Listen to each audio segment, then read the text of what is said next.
La Fêlure, c'est pas juste un livre, c'est plein de livres et c'est vrai que je l'ai écrit avec tant de livres ouverts en même temps. Il y a des auteurs qui étaient vraiment spécifiques à cette thématique-là et qui donc ne sont pas forcément des auteurs qui m'accompagnent depuis toujours, mais qui étaient pertinents par rapport à un aspect que je voulais aborder de la Fêlure.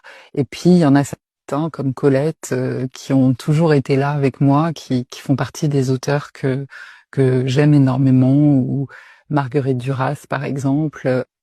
Mais il y a des auteurs que j'ai découverts en cours d'écriture comme Bernard Moitessier, Le Navigateur, et qui a apporté un petit décalage dans le livre. C'est pas du tout une exploration de mes fêlures. C'est très compliqué, seul face à soi-même, d'aller explorer cela. La compagnie des auteurs permet d'entrer en soi et de regarder un peu plus lucidement ces zones qu'on veut pas forcément voir. J'ai tendance à aimer picorer dans les livres et donc tout le long, je me suis inspirée de beaucoup de passages des auteurs en question. C'est comme vivre en compagnie de beaucoup de monde et c'est peut-être ça qui rend la solitude plus supportable, c'est d'être bien accompagné et c'est un peu tous mes compagnons de route pendant cette traversée de la Fêlure.